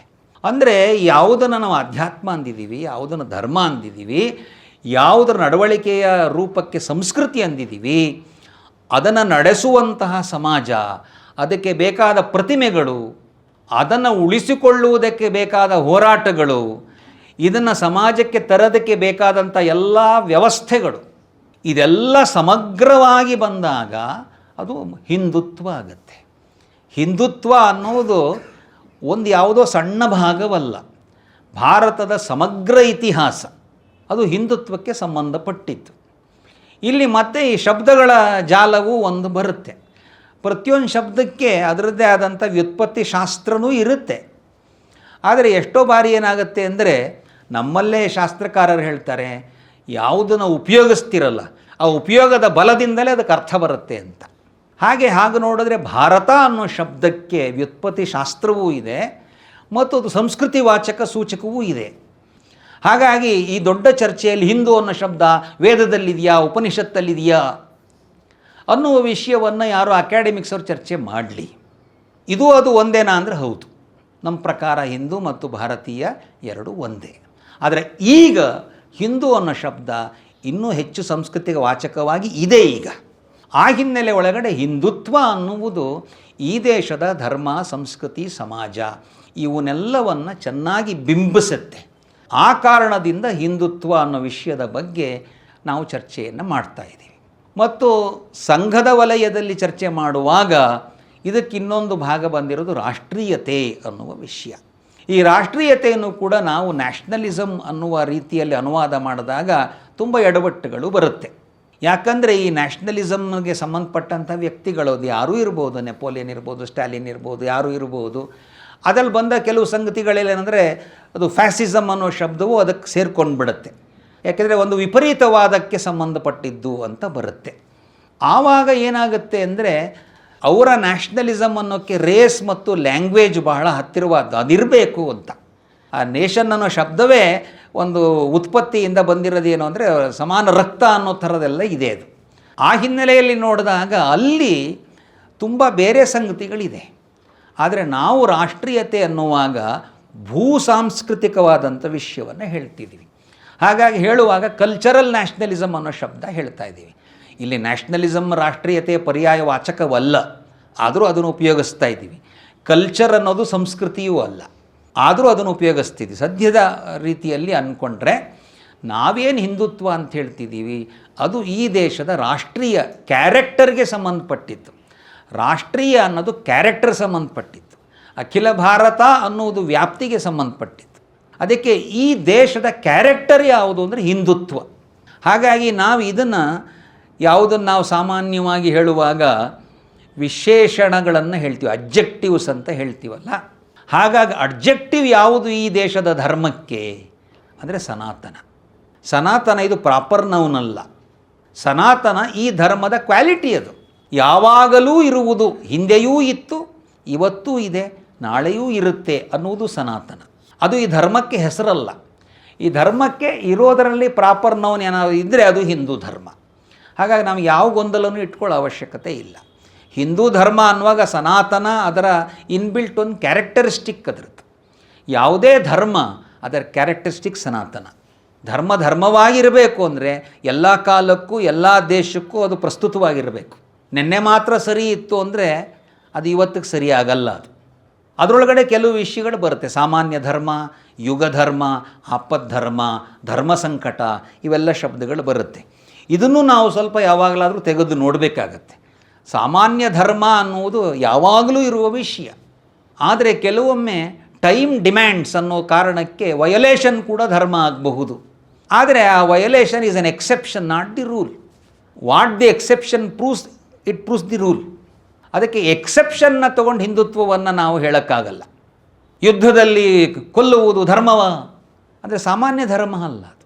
ಆದರೆ ಆ ಸಮಯಕ್ಕೆ ಅದು ಯುಗಧರ್ಮವಾಗಿ, ಆಪದ್ಧರ್ಮವಾಗಿ ಅದು ಧರ್ಮವೇ ಆಗುತ್ತೆ. ಆ ಹಿನ್ನೆಲೆ ಒಳಗಡೆ ಕಾಲಕ್ಕೆ ಇದನ್ನು ಹೇಳುವ ಅವಶ್ಯಕತೆಯೂ ಬರುತ್ತೆ. ಮತ್ತು ಧರ್ಮ ನಿಂತ ನೀರಾಗಿಲ್ಲದ್ರಿಂದ ಹಿಂದುತ್ವವು ನಿಂತ ನೀರಾದ ವಿಷಯ ಅಲ್ಲ. ಬೇಕಾಷ್ಟು ಒಳಗೊಳ್ಳುವಿಕೆಗಳನ್ನು, ಹೊಸತನ್ನು ಅದು ತಗೊಂಡು ಬರಬೇಕು. ಮತ್ತು ಇಷ್ಟೆಲ್ಲ ಪ್ರವಾಹ ಆದ್ದರಿಂದ ಬೇಕಾಷ್ಟು ಸರಿ ಬೇಡದ ಕಸಗಳು ಸೇರ್ಕೊಂಬಿಟ್ಟಿರುತ್ತೆ. ಸೇರಿಕೊಂಡಾಗ ನಮಗೆ ಅದು ಇದರ ಭಾಗ ಅಂತ ಅಂದ್ಕೊಳ್ಳುವ ಸಾಧ್ಯತೆ ಇರುತ್ತೆ. ಹಿಂದುತ್ವವನ್ನು ಒಪ್ಪೋರ ಮನಸ್ಸಿನಲ್ಲೂ ಕೂಡ ಇದು ಅದರದ್ದೇ ಅಂತ ಅನ್ಸೋಕ್ಕಾಗುತ್ತೆ. ಅದಕ್ಕೋಸ್ಕರ ಇದುವರೆಗೂ ಬಂದಿದೆ ಅನ್ನೋ ಒಂದೇ ಕಾರಣಕ್ಕೆ ಅದನ್ನು ನಾವು ಇಟ್ಕೊಳ್ಳೇಬೇಕು ಅಂತಿಲ್ಲ. ಇದುವರೆಗೂ ಇರಲಿಲ್ಲ ಅನ್ನೋ ಕಾರಣಕ್ಕೆ ತಗೋಬಾರದು ಅಂತಲೂ ಇಲ್ಲ. ಅದನ್ನು ನಾವು ಒಂದು ಜೀವನ ಪ್ರವಾಹ ಅಂತ ನೋಡಿದಾಗ ಹಳೆಯದರಲ್ಲಿರುವ ಒಳ್ಳೆಯದನ್ನು ಇಟ್ಕೊಳ್ಬೇಕು, ಇವತ್ತಿನ ಕಾಲಕ್ಕೆ ಸುಸಂಗತವಲ್ಲದಿದ್ದರೆ ಬಿಡಬೇಕು. ಹಾಗಾಗಿ ಹಿಂದುತ್ವ ಅನ್ನೋದು ಒಂದು ನಿಂತ ನೀರಲ್ಲ, ಬದಲಾಗಿ ಸತ್ಯಶೋಧನೆಯ ಮಾರ್ಗ. ಆ ಸತ್ಯಶೋಧನೆಯ ಮಾರ್ಗದಲ್ಲಿ ಬೇಕಾಷ್ಟು ರೀತಿಯ ತಲ್ಲಣಗಳು ಬಂದೇ ಬರುತ್ತೆ. ಇವತ್ತು ಕೂಡ ತಲ್ಲಣಗಳು ಇದೆ. ಆ ತಲ್ಲಣಗಳಿಗೆ ಕಾರಣಗಳು ಬೇಕಾಷ್ಟಿದೆ. ಒಂದು ತಲ್ಲಣಕ್ಕೆ ಕಾರಣ ರಿಲಿಜನ್. ನನ್ನ ಮಾರ್ಗ ಒಂದೇ ಅಂತ ಹೇಳುವ ರಿಲಿಜನ್ ಅನ್ನುವುದು ಒಂದು ದೊಡ್ಡ ಹಿಂಸೆಯನ್ನು ತಂದಿದೆ. ಈ ಹಿಂಸೆಗೆ ಉತ್ತರ ಯಾವುದು ಅಂದರೆ ಹಿಂದುತ್ವ. ಅದೇನು ಹೇಳುತ್ತೆ? ನಿನ್ನ ಮಾರ್ಗವೂ ನನ್ನ ಮಾರ್ಗವೂ ಆಯಾ ಮಾರ್ಗದವರಿಗೆ ಆಯಾ ರೀತಿಯಲ್ಲಿ ಹೋಗುವುದಕ್ಕೆ ಮಾರ್ಗಗಳಾದ್ದರಿಂದ ನನ್ನ ಸ್ವಭಾವ, ನನ್ನ ಸ್ಥಿತಿಗೆ ಇದು ಸರಿ, ಅದು ಸರಿ, ನಿನಗದು ಸರಿ, ನನಗಿದು ಸರಿ ಅನ್ನುವುದಕ್ಕಿಂತ ಉತ್ತಮವಾದ ಸ್ಪಿರಿಚುವಲ್ ಡೆಮಾಕ್ರಸಿಯ ಮೆಥಡ್ ಅದು ಇನ್ಯಾವುದೂ ಇಲ್ಲ. ಹಾಗಾಗಿ ಸ್ಪಿರಿಚುವಲ್ ಕಾನ್ಫ್ಲಿಕ್ಟ್ಗೆ ಉತ್ತರ ಯಾವುದು ಅಂದರೆ ಹಿಂದುತ್ವ. ಎರಡನೇ ಒಂದು ಡೈಕಾಟಮಿ ಅಥವಾ ವೈರುಧ್ಯ ಅಂದರೆ ವ್ಯಕ್ತಿಯ ಅಸ್ತಿತ್ವ ಮತ್ತು ಸಮಾಜ. ಇದು ಎರಡರದ್ದು ಏನಿದು? ವ್ಯಕ್ತಿಗತ ಹಕ್ಕುಗಳು ನನಗೆ ಬೇಕು ಅಂದರೆ ಸಮಾಜ ಹಾಳಾಗೋಗಲಿ ಅನ್ನುವ ಒಂದು ಅತಿರೇಕವಾದರೆ, ಸಮಾಜ ಮುಖ್ಯ ವ್ಯಕ್ತಿ ಮುಖ್ಯವಲ್ಲ ಅಂತ ಹೇಳುವ ಇನ್ನೊಂದಿದೆ. ಆದರೆ ನಾವು ವ್ಯಕ್ತಿ ಮತ್ತು ಸಮಾಜವನ್ನು ಕೂಡಿಸುವುದಕ್ಕೆ ನಮ್ಮದೊಂದು ವಿಚಾರ ಇದೆ, ಅದಕ್ಕೆ ಪರಿವಾರ ಅಂತಾರೆ. ಈ ಪರಿವಾರ ಇದರೊಳಗಡೆ ಎರಡನ್ನೂ ನೋಡಬೇಕು. ನಾವು ವ್ಯಕ್ತಿಯ ಮಹತ್ವವನ್ನೂ ಕಾಯ್ಕೊಳ್ಬೇಕು, ಸಮಾಜದ ಹಿತವನ್ನೂ ಕಾಯ್ಕೊಳ್ಬೇಕು. ಇದು ಪರಸ್ಪರ ಅವಲಂಬನೆಯ ಕೊಟ್ಟು ತೆಗೆದುಕೊಳ್ಳುವಿಕೆಯ ಭಾಗ. ಹಾಗಾಗಿ ನಮ್ಮದು ಇದಕ್ಕೂ ಒಂದು ಪರಿಹಾರ ನಮ್ಮ ಹತ್ರ ಇದೆ, ಅದು ಪರಿವಾರ. ಇನ್ನು ಅತಿ ದೊಡ್ಡ ಸಮಸ್ಯೆ ಬಂದಿರುವುದು ಪರಿಸರಕ್ಕೆ ಸಂಬಂಧಪಟ್ಟಿದ್ದು. ಇದೇನಿದು? ಅಬ್ರಾಹಮಿಕ್ ರಿಲಿಜನ್ಗಳು ಒಂದು ಮೂಲ ತತ್ವದೊಂದಿಗೆ ಪ್ರಾರಂಭವಾಗಿವೆ. ಅದೇನು ತತ್ವ? ಇಡೀ ಪ್ರಪಂಚವನ್ನು ದೇವರು ಅನ್ನುವವನು ಗಂಡಸಿನ ಸುಖಕ್ಕಾಗಿ ಅವನು ಉತ್ಪತ್ತಿಯನ್ನು ಮಾಡಿದ್ದಾನೆ. ಹಾಗಾಗಿ ಗಂಡಸಿಗೆ ಸ್ವಲ್ಪ ಉದಾರವಾಗಿ ನೋಡಿದ್ರೆ ಇಡೀ ಮಾನವ ಕುಲಕ್ಕೆ ಈ ಪ್ರಕೃತಿಯನ್ನು ಅನುಭವಿಸುವ, ಪ್ರಕೃತಿಯನ್ನು ಶೋಷಿಸುವ ಸ್ವಾಮ್ಯ, ಅದಕ್ಕೆ ಅಧಿಕಾರ ಇದೆ ಅಂತ ಅದು ಭಾವಿಸುತ್ತೆ. ಹಾಗಾಗಿ ಪ್ರಕೃತಿಯ ಶೋಷಣೆ ಇದು ಅನಿವಾರ್ಯ ಅಂತ ಭಾವಿಸುತ್ತೆ. ಪರಿಸರದ ಮೇಲೆ ಆಗ್ತಿರೋ ದುಷ್ಪರಿಣಾಮ ನಮಗೆ ಗೊತ್ತಾಗಿದೆ. ಹಾಗಿದ್ದರೆ ಹಿಂದುತ್ವದಲ್ಲಿ ಇದಕ್ಕೇನು ಪರಿಹಾರ? ನಾವು ಹೇಳ್ತಿದ್ದೀವಿ, ಮನುಷ್ಯ ಇದಕ್ಕೆ ಸ್ವಾಮಿಯಲ್ಲ, ಮನುಷ್ಯ ವಿಶ್ವಸ್ತ ಮಾತ್ರ. ಇದನ್ನು ಇವತ್ತಿನ ಅರ್ಥದಲ್ಲಿ ಟ್ರಸ್ಟಿ ಮಾತ್ರ. ಅಂದರೆ ಈ ಪರಿಸರದ ಸಮಸ್ಯೆಗೆ ಪರಿಹಾರವೂ ಹಿಂದುತ್ವದಲ್ಲಿದೆ. ಜಗತ್ತನ್ನು ಕಾಡ್ತಾ ಇರುವಂಥ ಈ ಮೂರು ಸಮಸ್ಯೆಗಳಿಗೂ ಹಿಂದುತ್ವದಲ್ಲಿ ಪರಿಹಾರ ಇದೆ. ಇದನ್ನು ಗವರ್ನ್ ಮಾಡುವುದು ಹೇಗೆ? ಇಷ್ಟೊಂದು ಜನ ಇದ್ದಾರೆ, ಇಷ್ಟೊಂದು ರೀತಿಯಲ್ಲಿ ಜನಗಳಿದ್ದಾರೆ, ಇದು ಏನಿದು? ಇದನ್ನು ಅವರು ವೈರುಧ್ಯ ಅಂತಾರೆ, ನಾವು ವೈವಿಧ್ಯ ಅಂತ ಇದ್ದೀವಿ. ವೈರುಧ್ಯ ಅಂತ ಅಂದ್ಕೊಂಡವ್ರಿಗೆ ವೈರುಧ್ಯಗಳನ್ನು ಅದನ್ನು ಮುಗಿಸ್ಬಿಡಬೇಕು. ಅಂತ ಅವ್ರು ಯೋಚನೆ ಮಾಡ್ತಾ ಇದ್ದಾರೆ. ನಾವು ಹೇಳ್ತಾ ಇದ್ದೀವಿ ವೈವಿಧ್ಯ ಅನ್ನೋದು ಪ್ರಕೃತಿಯ ಸ್ವಭಾವ. ವಿ ಶುಡ್ ಸೆಲೆಬ್ರೇಟ್ ಅಷ್ಟೇ ಇದನ್ನು. ಇದು ನೀನೇನೂ ಮಾಡೋಕ್ಕಾಗಲ್ಲ. ಪ್ರಾರಂಭದಲ್ಲಿ ಅಮ್ಮ ಹೇಳಿದ್ರು ಕೃಷ್ಣ ಲೀಲೆ ಅಂತ. ನಮ್ಮ ದೇಶದಲ್ಲಿ ಪ್ರಪಂಚನೇ ದೇವರ ಲೀಲೆ ಅಂತ ಹೇಳ್ತಾರೆ. ಈ ಲೀಲೆಯನ್ನು ನಾವು ಸೆಲೆಬ್ರೇಟ್ ಮಾಡಬೇಕು, ಇದಕ್ಕೆ ಹೊಂದಿಸ್ಕೋಬೇಕು, ಸಮತ್ವವನ್ನು ತಂದ್ಕೊಳ್ಬೇಕು. ಅದಕ್ಕೆ ಯೋಗದ ಗುರಿ ಏನು? ಸಮತ್ವಂ ಯೋಗ ಮುಚ್ಯತೆ. ಈ ಎಲ್ಲ ವೈವಿಧ್ಯಗಳು ಇರುತ್ತೆ. ಇದು ನನ್ನ ವೈರುಧ್ಯ ಅಂದ್ಕೊಂಡು ಜಗಳಾಡಬಾರದು. ಬದಲಾಗಿ this is the manifestation of the same divinity ಅನ್ನುವುದನ್ನು ಹೇಳಬೇಕು. ಅಂದರೆ ಈ ವೈವಿಧ್ಯಗಳನ್ನು ವೈರುಧ್ಯಗಳಾಗಿ ನೋಡದೆ ಹೊಂದಾಣಿಕೆ ಮಾಡಿಕೊಳ್ಳುವುದು ಹಿಂದುತ್ವದ ಒಂದು ಗುಣ.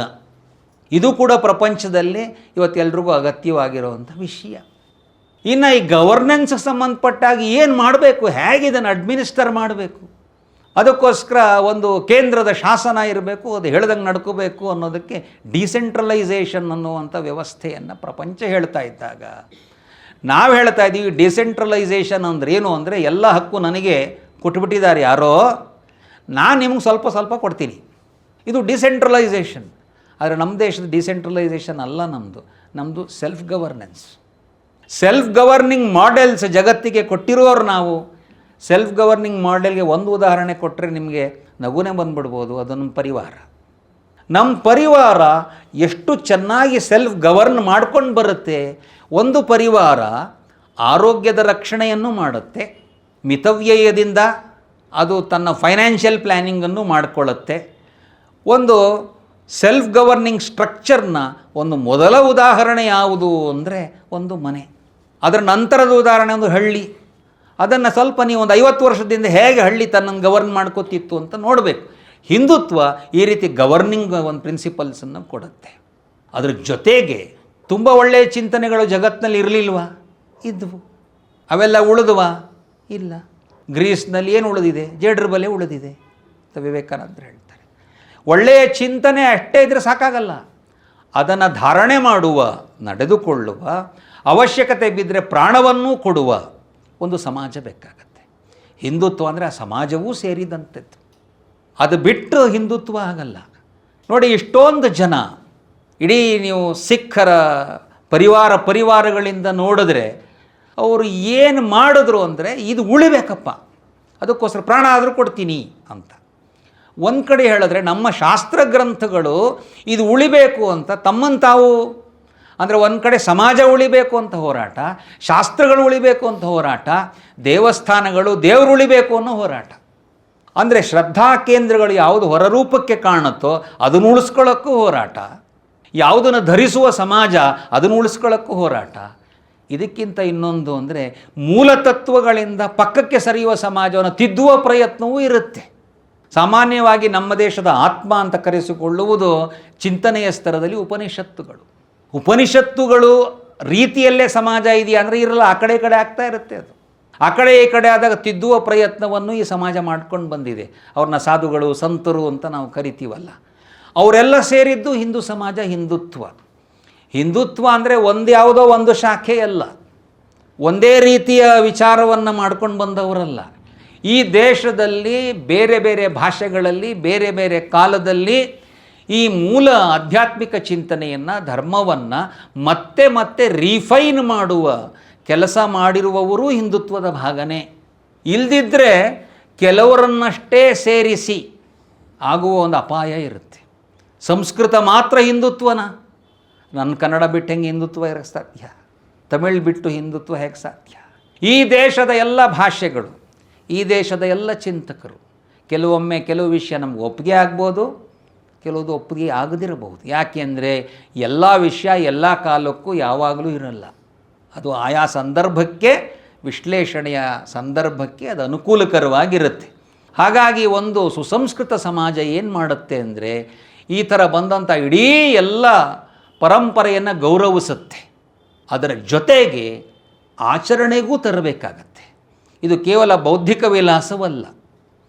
ರಂಗೋಲಿ ನಮ್ಮ ಸಂಸ್ಕೃತಿಯ ಭಾಗ ಅಂತ ಅಂದ್ಕೊಂಡು ನೀವು ರಂಗೋಲಿ ಬಗ್ಗೆ ಸೆಮಿನಾರ್ ಮಾಡಿದ್ರೆ ಉಪಯೋಗ ಆಗಲ್ಲ. ರಂಗೋಲಿ ಹಾಕಕ್ಕೆ ಬರುತ್ತಾ ಅನ್ನುವುದು ಪ್ರಶ್ನೆ. ರಂಗೋಲಿ ಹಾಕುವ ಜಾಗದಲ್ಲಿ ಸ್ಟಿಕ್ಕರ್ ಅಂಟಿಸಿದ್ರೆ ತಂತ್ರ ಹೋಯಿತು ನಿಮ್ಮ ಕೈಯಿಂದ. ಆ ಸ್ಟಿಕ್ಕರನ್ನು ನಮ್ಮ ದೇಶದವರೇ ಮಾಡಲಿ, ಉಪ್ಪಿನಕಾಯಿನ ನಾವೇ ಹಾಕಿದ್ರೆ ತಂತ್ರ ನಮ್ಮ ಕೈಯಲ್ಲಿದೆ. ಆ ಉಪ್ಪಿನಕಾಯಿ ಮಾಡುವಂಥ ಕಂಪ್ನಿ ಮಲ್ಟಿನ್ಯಾಷನಲ್ ಇರಲಿ, ನಮ್ಮ ದೇಶದ್ದೇ ಇರಲಿ, ಅವರು ಮಾಡಿದರೆ ತಂತ್ರ ನಮ್ಮ ಕೈಯಿಂದ ಹೋಯಿತು. ಅಂದರೆ ಹಿಂದುತ್ವವನ್ನು ನಡೆಸುವ ಸಮಾಜ ಬೇಕಾಗತ್ತೆ. ಆ ಸಮಾಜ ಯಾರಾದರೂ ನಾವೇ. ಇನ್ನೆಲ್ಲ ಹುಡುಕೋದು, ಹಿಂದುತ್ವವನ್ನು ಹುಡುಕುವುದು ಎಲ್ಲಿ? ಸುಮಾರು ಜನಕ್ಕೆ ಈ ಗೊಂದಲ ಇರುತ್ತೆ, ಎಲ್ಲಿ ಹುಡುಕೋದು ಇದನ್ನು?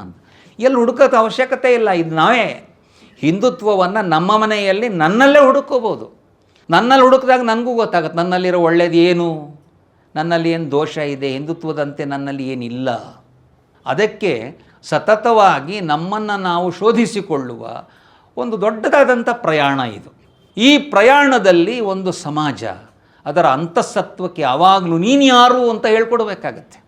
ಎಲ್ಲ ನಮ್ಮ ದೇಶದ ಬಹುತಾಂಶ ಚಲನಚಿತ್ರಗಳ ಕಥೆ ಏನು ಅಂದರೆ, ಅಣ್ಣ ತಮ್ಮಂದಿರಿಬ್ಬರು ಒಂದೇ ತಾಯಿಯ ಮಕ್ಕಳು ಬೇರೆ ಆಗಿಬಿಟ್ಟಿರ್ತಾರೆ. ಎಷ್ಟು ರೋಚಕವಾದ ಕಥೆ. ಇಬ್ಬರು ಫೈಟಿಂಗ್ ಆಡ್ತಾ ಇರ್ತಾರೆ. ಇದ್ದಕ್ಕಿದ್ದಂಗೆ ಇಲ್ಲೊಂದು ಮಚ್ಚೆ ಇರುತ್ತೆ, ಅಲ್ಲೊಂದು ಮಚ್ಚೆ ಇರುತ್ತೆ, ಓ ಬಾಯಿ ಅಂತ. ಅಂದರೆ ಈ ಅರಿವು ಇದು ಬಹಳ ಮಹತ್ವದ್ದು. ಹಿಂದೂಗಳಿಗೆ ನೀನು ಹಿಂದೂ ಇದೆಯಾ ಅನ್ನೋ ಅರಿವಿದೆಯಲ್ಲ, ಇದು ಭಾಳ ದೊಡ್ಡ ಅವಶ್ಯಕತೆ. ಅದಕ್ಕೆ ಹಿಂದೂಗಳಿಗೆ ಹಿಂದುತ್ವ ಏನು ಅನ್ನೋದು ಪ್ರಸ್ತುತಗೊಳಿಸಬೇಕಾಗತ್ತೆ. ಕಸವನ್ನು ಹಿಂದುತ್ವ ಅಂತ ಆರೋಪ ನಮ್ಮ ಮೇಲೆ ಮಾಡ್ತಿರುವಾಗ ಯಾವುದಲ್ಲ ಅನ್ನೋದನ್ನು ಹೇಳುವ ಅವಶ್ಯಕತೆಯೂ ಇದೆ, ಯಾವುದು ಹೌದು ಅಂತ ಹೇಳುವ ಅವಶ್ಯಕತೆಯೂ ಇದೆ. ಅದಕ್ಕೆ ಪ್ರಾಂಜಲ ಮನಸ್ಸಿನಿಂದ ದೋಷಗಳನ್ನು ಒಪ್ಕೊಳ್ಳೋದು ಹಿಂದುತ್ವನೇ. ಎಲ್ಲ ಸರಿಗೆ ಇದೆ, ಯಾಕೆ ಅಂದರೆ ಪುರಾಣ ಕಾಲದಿಂದ ಬಂದಿದೆ. ಅದಕ್ಕೆ ನಮ್ಮಲ್ಲೇ ಶಾಸ್ತ್ರದಲ್ಲೇ ಇದೆ, ಪುರಾಣ ಮಿಥ್ಯೇವನ ಸಾಧು ಸರ್ವಂ, ಹಿಂದಿಂದ ಬಂದಿದೆ ಅನ್ನೋಕ್ಕೋಸ್ಕರ ಅದು ಸರಿಯಲ್ಲ. ಸಂತಃ ಪರೀಕ್ಷಾನ್ ಪರಮ ಅಂದರೆ ಈಗಿನ ಕಾಲದ ಸಂತರು ಅದನ್ನು ಪರೀಕ್ಷೆ ಮಾಡಬೇಕು, ಇದು ಸರಿ ಇದೆಯಾ ಅಂತ ಈಗ ಹೇಳಬೇಕಾಗತ್ತೆ ಅಂತ ನಮ್ಮಲ್ಲಿ ಹೇಳ್ಕೊಂಡು ಬಂದಿದ್ದಾರೆ. ಆ ಹಿನ್ನೆಲೆ ಒಳಗಡೆ ಹಿಂದುತ್ವನ ಅತ್ಯಂತ ಡೈನಮಿಕ್ ಆದಂಥ ವಿಷಯ. ಅದು ನಮ್ಮ ಪ್ರಾರಂಭದಲ್ಲಿ ಹೇಳಿದ್ರು. ಯಾಕೆಂದರೆ ಒಂದು ಸೆಲ್ಫ್ ನೆಗೇಷನ್ನಿಂದ ಒಂದು ಆತ್ಮಹೀನಾಯತೆಯ ಒಂದು ಭಾವ ಹಿಂದೂಗಳಲ್ಲಿ ಬಂದಿತ್ತು. ಬಂದಾಗ ಒಂದು ಹಿಂದೂ ಅಂದ್ಬಿಟ್ರೆ ಎಲ್ಲೋ ನಮ್ಮ ಮೇಲೆ ಆರೋಪನೇನೋ, ಆಕೆ ಅಲ್ಲಲ್ಲ ಅಂತ ಹೇಳ್ಕೋಬೇಕನೋ ಅನ್ನುವ ಹಂತ ದಾಟಿ ಒಂದು ಸ್ವಲ್ಪ ಇರಲಿ ಹಿಂದೂ ಅನ್ನೋದು ಅಭಿಮಾನದ ಸಂಗತಿ. ಅದನ್ನು ವಿವೇಕಾನಂದರು ಆ ಕಾಲಕ್ಕೆ 100 ವರ್ಷದ ಹಿಂದೆ ಅವರು ಹೇಳಿದರು, ನಾನು ಅತ್ಯಂತ ಸಾಮಾನ್ಯ ವ್ಯಕ್ತಿ, ಆದರೆ ನನಗೊಂದು ಅಭಿಮಾನ ಏನು ಅಂದರೆ I am standing on A bed rock called Hinduism ಅಂತ ಅವರು ಹೇಳಿದರು. ಈ ಶಬ್ದಗಳ ಬಗ್ಗೆ ತುಂಬ ಚರ್ಚೆಯನ್ನು ಮಾಡ್ಬೋದು. ಹಿಂದೂಯಿಸಮ್ ಅನ್ನುವುದಕ್ಕಿಂತ ಹಿಂದೂನೆಸ್ ಅನ್ನೋದು ಒಳ್ಳೆಯದು ಅಂತ. ಆದರೆ ಅವ್ರು ಯಾವಾಗ ಹಿಂದೂಯಿಸಮ್ ಅಂತ ಹೇಳ್ತಿದ್ರು ಆವಾಗ ಅವರು ಹಿಂದೂನೆಸ್ನೇ ಹೇಳಿದರು. ಆವಾಗ I thank you in the name of the mother of religions ಅಂತ ಹೇಳಿದ್ರು. ಅಂದರೆ ಎಲ್ಲ ರಿಲಿಜನ್ಗಳ ತಾಯಿ ಇದು ಹಿಂದುತ್ವ ಅಂತ. ಆ ಹಿನ್ನೆಲೆ ಒಳಗಡೆ ನಾವು ಹಿಂದುತ್ವವನ್ನು ನೋಡಬೇಕು. ಹೇಳುವವರು ಬೇಕಷ್ಟು ಪಾಪ ಅವರು ಮಾರ್ಗಗಳನ್ನು ಅವರು ಬೆಳೀತಿದ್ದಾರೆ ಅಂತ ನಾನು ಅನ್ಕೋತೀನಿ. ಕೆಲವೊಮ್ಮೆ ಗೋಲ್ ಪೋಸ್ಟ್ ಚೇಂಜ್ ಮಾಡೋದು ಇರಬಹುದು ಅದರಲ್ಲಿ. ಅದೇನು ಹೇಳ್ತಾರೆ, Hindu dharma is okay, Hinduism not okay. Next ಅವ್ರು ಹೇಳಿದ್ರು Hindu dharma is good, Hinduism is okay, but Hindutva is not good. Next ಹೇಳಿದ್ರು Hindu dharma is super, Hinduism is fine, RSS Hindutva is bad, we accept Vivekananda's Hindutva. ಈಗ ನಮ್ದು ಯಾವುದೋ ಒಂದು ಹೊಸ ಹಿಂದುತ್ವ ನಾವು ಹುಟ್ಟಾಕಿದವ ಅಂತ ಒಂದು ಗೊಂದಲ ಶುರುವಾಗಿ ನಮ್ಮ ಹಿಂದುತ್ವ ಯಾವುದು, ಅವ್ರದ್ದು ಹಿಂದುತ್ವ ಬೇರೆನಾ? ಈ ಕನ್ಫ್ಯೂಷನ್ನ ಉಂಟು ಮಾಡುವುದು ಅವ್ರು ಬೆಳೀತಿದ್ದಾರೆ ಅಂತ ಅರ್ಥ. ಅವರು ಪಾಪ ಯೋಚನೆ ಮಾಡ್ತಾ ಇದ್ದಾರೆ, ಏನಿದು ನಾವು ಹಿಂದೂ ಧರ್ಮ ಬೈತಾ ಯಾಕೋ ಎಡವಟ್ಟಾಯ್ತಾ? ನಮಗೆ ನಮ್ಮ ಗೋಲ್ ಪೋಸ್ಟ್ ಕರೆಕ್ಟಾಗಿದೆ, ಏನು ಚಿಂತೆ ಮಾಡೋ ಅವಶ್ಯಕತೆ ಇಲ್ಲ. ನಮಗೆ ಆ ಕಡೆದು ಗೋಲ್ ಗೊತ್ತಿದೆ, ಈ ಕಡೆದು ಗೋಲ್ ಗೊತ್ತಿದೆ. ಅದಕ್ಕೆ ಹಿಂದುತ್ವ ಅನ್ನೋವಂತಹ ಚಿರಂತನವಾದಂಥ ಮೌಲ್ಯಗಳು, ಅದನ್ನು ಧರಿಸುವ ಸಮಾಜಕ್ಕೆ ಬೇಕಾದಂಥ ವ್ಯವಸ್ಥೆಗಳು, ಈ ಸಮಾಜಕ್ಕೆ ಪ್ರೇರಣೆ ಕೊಡುವಂತಹ ಎಲ್ಲ ಪರಂಪರೆಗಳು, ಹೋರಾಟಗಳು, ಸಾಹಿತ್ಯ, ಕಲೆ, ಇಲ್ಲಿ ನೃತ್ಯ ಹಿಂದುತ್ವ ಹೌದೋ ಅಲ್ವೋ, ಊಟ ಹಿಂದುತ್ವ ಹೌದೋ ಅಲ್ವೋ. ನಮ್ಮ ದೇಶದಲ್ಲಿ ಸಾಂಸ್ಕೃತಿಕ ಕಾರ್ಯಕ್ರಮ ಹೆಸರಲ್ಲಿ ಡ್ಯಾನ್ಸನ್ನು ಮಾತ್ರ ಇಟ್ಟುಬಿಟ್ಟಿದ್ದೀವಿ ನಾವು. ಹಾಗೆ ಊಟ ಸಂಸ್ಕೃತಿ ಅಲ್ವಾ, ಮಾತು ಸಂಸ್ಕೃತಿ ಅಲ್ವಾ, ಅದು ಕಲಾ ಪ್ರದರ್ಶನ ಅಷ್ಟೇ. ಅದಕ್ಕೆ ಈ ಶಬ್ದಗಳನ್ನು ಕೂಡ ನಾವು ಸರಿಯಾದ ಮೌಲ್ಯದಲ್ಲಿ ಅದನ್ನು ತರಬೇಕಾಗತ್ತೆ. ಆ ಹಿನ್ನೆಲೆ ಒಳಗಡೆ ಹಿಂದುತ್ವದ ಶಬ್ದಗಳ ಸರಿಯಾದ ಪ್ರಸ್ತುತಿ ಇದು ಒಂದು. ಎರಡನೇದು ಅದನ್ನು ಆಚರಿಸಬೇಕಾದಂತಹ ಒಂದು ಸೌಷ್ಠವ ಈ ಸಮಾಜಕ್ಕೆ ಬೇಕಾಗತ್ತೆ. ಯಾಕೆಂದರೆ ನಾವು ಇಷ್ಟೆಲ್ಲ ಪರಿಸರದ ಬಗ್ಗೆ ಹೇಳಿದ್ರು, ನಡವಳಿಕೆಯಲ್ಲಿ ನೋಡಿದಾಗ ಗಂಗೆಯಲ್ಲಿ ಸ್ನಾನ ಮಾಡಿದ್ರೆ ಎಷ್ಟು ಒಳ್ಳೆಯದು ಅಂಥೇಳಿ 66 ಕೋಟಿ ಜನ ಹೋಗಿ ಸ್ನಾನ ಮಾಡಿದ್ರು. ನಮ್ಮ ಊರುಗಳ ಗಂಗೆಯ ಸ್ಥಿತಿ ಏನು? ಬೆಂಗಳೂರಿನ ಕೆಂಪೇಗೌಡರ ಕಾಲದ ಬೆಂಗಳೂರು ಹೇಗಿದೆ, ನಮ್ಮ ರಘುನಂದನ್ನೋ ನಮ್ಮ ಕಾಲದ ಬೆಂಗಳೂರು ಹೇಗಿದೆ. ನಾವು ಅದೇ ರೀತಿಯಲ್ಲಿ ಈ ನದಿಗಳನ್ನು ದೇವಿ ಅಂತ ನೋಡ್ತಿದ್ದೀವಾ ಇಲ್ವಾ? ಅಂದರೆ ಆ ರೀತಿ ನೋಡಬೇಕಲ್ಲ ಹಿಂದುತ್ವ ಅನ್ನುವುದು. ಮರಗಳನ್ನು ಗಿಡಗಳನ್ನು ದೇವಿ ಅಂತ ಹೇಳಿ ಅದಕ್ಕೆ ಸೀರೆ ಸುತ್ತಿ ಪೂಜೆ ಮಾಡುವುದು ಬಹಳ ಅವಶ್ಯ. ಆದರೆ ಅದರಷ್ಟೇ ಅವಶ್ಯ ಅದರ ಸಂರಕ್ಷಣೆ, ಅದರ ಸಂವರ್ಧನೆ, ಅದು ಮಾಡ್ತಾ ಇದ್ದೀವಾ ಅಂತಲೂ ನೋಡಬೇಕಾಗತ್ತೆ. ಆ ಹಿನ್ನೆಲೆ ಒಳಗಡೆ ಹಿಂದೂ ಸಮಾಜ ತನ್ನಂತಾನು ಆತ್ಮಪರೀಕ್ಷಣೆಯನ್ನು ಮಾಡಿಕೊಂಡು ಪರಿವರ್ತನೆಗೂ ತನ್ನನ್ನು ತೆರ್ಕೊಳ್ಬೇಕೋಸ್ಕರ ಪಂಚಪರಿವರ್ತನೆಯ ಚರ್ಚೆಗಳನ್ನು ಕೂಡ ನಾವು ಮಾಡ್ತಾ ಇದ್ದೀವಿ. ಅದು ವ್ಯಕ್ತಿಯಾಗಿ ನನ್ನಲ್ಲಿ, ಸಮಾಜವಾಗಿ ಅದನ್ನು ನಮ್ಮ ಓಣಿಗಳಲ್ಲಿ ತರುವುದು ಹೇಗೆ ಅನ್ನೋದು ಕೂಡ ಈ ಸಮಾಜ ಇದೆ ಅಂತ ಅರ್ಥ ಅಲ್ಲ. ಅದು ತುಂಬ ರೀತಿಯಲ್ಲಿ ಪ್ರಯತ್ನಗಳನ್ನು ಮಾಡಬೇಕು. ಆ ಪ್ರಯತ್ನಗಳನ್ನು ಮಾಡೋದಕ್ಕೂ ಕೂಡ ಹಿಂದುತ್ವ ಅನ್ನೋ ಶಬ್ದವು ನಮಗೊಂದು ಶಕ್ತಿಯನ್ನು ಕೊಡುತ್ತೆ. ಯಾಕೆಂದರೆ ಶಬ್ದಕ್ಕೂ ನಿಧಾನಕ್ಕೆ ಒಂದು ತಪಶಕ್ತಿ ಬರುತ್ತೆ. ನಾನು ಹಿಂದೂ ಅಂತ ಅಂದ್ಕೊಂಡ ತಕ್ಷಣವೇ ನನಗೆ ಈ ದೊಡ್ಡ ಪರಂಪರೆಯ ಭಾಗ ನಾನು ಅನ್ನೋ ಅರಿವಿದೆಯಲ್ಲ, ಅದು ಒಂದು ಪ್ರೇರಣೆಯನ್ನು, ಒಂದು ಜವಾಬ್ದಾರಿಯನ್ನು ಎರಡೂ ಕೊಡುತ್ತೆ. ಆ ಹಿನ್ನೆಲೆಯಲ್ಲಿ ಹಿಂದುತ್ವ ಅನ್ನೋದು ಈ ದೇಶದ ರಾಷ್ಟ್ರೀಯ ಕ್ಯಾರೆಕ್ಟರ್ ಆದ್ದರಿಂದ ಅದು ನಿಧಾನಕ್ಕೆ ನೋಡಿದ್ರೆ ಅದು ಈ ಭೂಗೋಳಕ್ಕಷ್ಟೇ ಒಳ್ಳೆಯದು ಮಾಡೋ ವಿಷಯ ಅಲ್ಲ. ಅದು ಪ್ರಪಂಚಕ್ಕೆ ಒಂದು ಜೀವನ ವಿಧಾನವನ್ನು ಕೊಡುತ್ತೆ. ಹಿಂದುತ್ವ ಒಂದು ಸಮಗ್ರ ಜೀವನ ವಿಧಾನವೂ ಹೌದು. ಅದಕ್ಕೆ ನಾನು ಸತ್ಯರಥ ಧರ್ಮ ಅಂದಾಗ ರಥ ಅನ್ನುವುದು ಕಾಸ್ಮಿಕ್ ಲಾಸ್ಗೆ ಸಂಬಂಧಪಟ್ಟಿತ್ತು. ಸತ್ಯವನ್ನು ರಥವನ್ನು ಒಳಗೊಂಡಿದ್ದು ಧರ್ಮ. ಅದಕ್ಕೆ ಧರ್ಮ ಅನ್ನೋದು ಅತ್ಯಂತ ಸಮಗ್ರವಾದಂಥ ವಿಷಯ. ಆ ಹಿನ್ನೆಲೆ ಒಳಗಡೆ ಧರ್ಮ ಇರ್ರೆಲೆವೆಂಟ್ ಆಗುವ ಪ್ರಶ್ನೆನೇ ಬರಲ್ಲ. ಧರ್ಮ ಅನ್ನೋ ಶಬ್ದದ ಅರ್ಥವೇ ಅದು ಸದಾಕಾಲಕ್ಕೆ ಪ್ರಸ್ತುತವಾಗ್ತು. ಅದನ್ನು ಸರಿಯಾದ ರೀತಿಯಲ್ಲಿ ಪ್ರಸ್ತುತಿ ಮಾಡುವ ಅವಶ್ಯಕತೆ ಇರುತ್ತೆ. ಯಾಕಂದರೆ ಯಾವಾಗಲೂ ಕಾಲಕಾಲಕ್ಕೆ ಆವತ್ತಿನ ಲೆಕ್ಸಿಕನ್ ಅದು ಬದಲಾಗ್ತಾ ಇರುತ್ತೆ. ಒಂದು ಕಾಲಕ್ಕೆ ದೇವರು ಅನ್ನುವುದು ಎಲ್ಲರಿಗೂ ಹಿಡಿಸುವ ಒಂದು ಶಬ್ದವಾಗಿತ್ತು. ಈಗ ಈ ಕಾಲಕ್ಕೆ ಎಲ್ಲಕ್ಕೂ ಕೂಡ ಸೈನ್ಸ್ ಅನ್ನುವುದು ಶಬ್ದ. ನಮಗೇನು ಸೈನ್ಸ್ ಅನ್ನೋ ಶಬ್ದಕ್ಕೆ ವಿರೋಧ ಏನಿಲ್ಲ. ಲಾಜಿಕ್ ಅನ್ನುವುದು ಭಾರತದ ದರ್ಶನಶಾಸ್ತ್ರದ ಮೂಲಾಧಾರ. ಅದಕ್ಕೆ ತುಂಬ ಜನ ನಾವು ಶ್ರದ್ಧೆ ಅಷ್ಟೇ ಮುಖ್ಯ ಅಪ್ಪ, ಅಲ್ಲ ಅಲ್ಲ ಅಲ್ಲ. ಭಗವದ್ಗೀತೆಯಲ್ಲಿ ಶ್ರದ್ಧಾವಾನ್ ಲಭತೆ ಜ್ಞಾನಂ ಅಂತ ನಾವು ಅಷ್ಟೇ ಹೇಳ್ಬಿಟ್ಬಿಡ್ತೀವಿ. ಆ ಶ್ಲೋಕ ಅಷ್ಟೇ ಇಲ್ಲ. ಅದು ಶ್ರದ್ಧಾವಾನ್ ಲಭತೆ ಜ್ಞಾನಂ ತತ್ಪರಃ ಸಂಯತೇಂದ್ರಿಯ ಅನ್ನೋದು ಪೂರ ಶ್ಲೋಕ. ಅಂದರೆ ತತ್ಪರತೆ ಮತ್ತು ಇಂದ್ರಿಯ ನಿಗ್ರಹ, ಶ್ರದ್ಧೆಯ ಜೊತೆಗೆ ಈ ಮೂರು ಒಳಗೊಳ್ಳಬೇಕಾಗತ್ತೆ. ಅದರ ಅರ್ಥ ಏನು ಅಂದರೆ ಈ ಮಾರ್ಗದಲ್ಲಿ ಹೋಗುವವನು ನಿರಂತರ ಪರೀಕ್ಷಣೆಯನ್ನು, ತಪಾಸಣೆಯನ್ನು ಮಾಡಲೇಬೇಕಾಗತ್ತೆ. ಆ ಹಿನ್ನೆಲೆ ಒಳಗಡೆ ಹಿಂದುತ್ವ ಅನ್ನುವ ಶಬ್ದ ತುಂಬ ವ್ಯಾಪಕವಾದ ಅರ್ಥದಲ್ಲಿ, ಸಮಗ್ರವಾದ ರೀತಿಯಲ್ಲಿ ಇದನ್ನು ನಾವು ನೋಡುವ ಅವಶ್ಯಕತೆ ಇದೆ. ಅದಕ್ಕೆ ಒಂದು ವಿಚಾರದ ಮಂಡನೆಯ ದೃಷ್ಟಿಯಿಂದನೂ ನೋಡಬೇಕು, ಕೆಲವೊಮ್ಮೆ ಯಾವುದಲ್ಲ ಅಂತ ಹೇಳುವುದಕ್ಕೂ ಮಾಡಬೇಕು, ಮತ್ತು ಅದರಂತೆ ಒಂದು ಸಮಾಜದ ಜೀವನ ಕ್ರಮ ಅದನ್ನು ರೂಪಿಸೋದ್ರಲ್ಲೂ ನಮ್ಮ ಪಾತ್ರ ಇದೆ. ಇಲ್ಲಿ ಕೂತಿರುವವರು ಕೇವಲ ಬೌದ್ಧಿಕ ವಿಲಾಸದವರಲ್ಲ. ನಾವು ಇದ್ರೂ ಕೂಡ ಬೌದ್ಧಿಕ ವಿಲಾಸ ಅಂದರೆ ನಮಗೇನೋ ಅದ್ರ ಬಗ್ಗೆ ಏನೋ ಆರೋಪ ಇದೆ, ನಮ್ಗೆ ಹಿಡಿಸಲ್ಲ ಅನ್ನೋದು ಅಷ್ಟೇ ಅರ್ಥ ಅಲ್ಲ. ಅದರ ಅರ್ಥ ಏನು ಅಂದರೆ ಕೇವಲ ಬುದ್ಧಿ ವಲಯದಲ್ಲಿ ಇರೋ ವಿಷಯ ಅಲ್ಲ. ಇದು ಬುದ್ಧಿವಂತರ ವಲಯದಲ್ಲೂ ಇದನ್ನು ಪ್ರಸ್ತಾಪನೆ ಮಾಡಬೇಕು. ಅದರ ಜೊತೆಗೆ ಸಮಾಜದ ನಡವಳಿಕೆಯಲ್ಲೂ ಇದನ್ನು ತರಬೇಕು.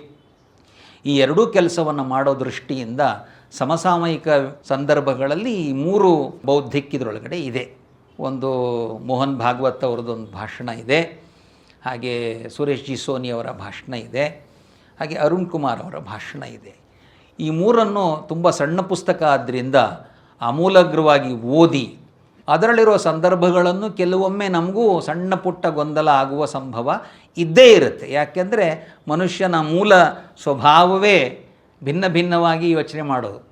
ಅದಕ್ಕೆ ಪಿಂಡೇ ಪಿಂಡೇ ಮತಿರ್ಭಿನ್ನಾಹ ಅಂತ ಹೇಳ್ತಾರೆ. ಅದು ನಮ್ಗೆ ಗೊತ್ತೇ ಇದೆ. ಅದು ಅಷ್ಟಿದ್ದಾಗ್ಯೂ ಕೂಡ ಒಂದು ಏಕರಸತೆ, ಒಂದು ಸಮರಸತೆ, ಒಂದು ಏಕಾತ್ಮತೆ ಸಾಧ್ಯ ಇದೆ ಅನ್ನೋದು ಹಿಂದುತ್ವ ಮಾಡಿ ತೋರಿಸ್ಬಿಟ್ಟಿದೆ.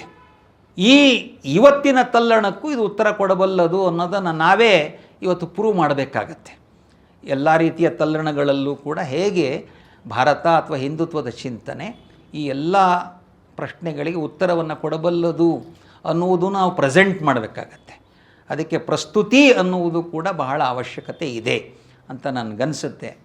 ಇಷ್ಟು ವಿಷಯಗಳನ್ನು ಒಂದು ಮನಸ್ಸಲ್ಲಿ ಅನಿಸಿದ್ದನ್ನು ಹೇಳೋದಕ್ಕೆ ಅವಕಾಶವಾಯಿತು ಮತ್ತು ಈ ಪುಸ್ತಕವನ್ನು ಓದೋದಕ್ಕೆ ಅವಕಾಶವಾಯಿತು. ಇಷ್ಟು ಹೇಳಿ ನಾನು ಮಾತು ಮುಗಿಸ್ತೀನಿ. ನಮಸ್ತೆ.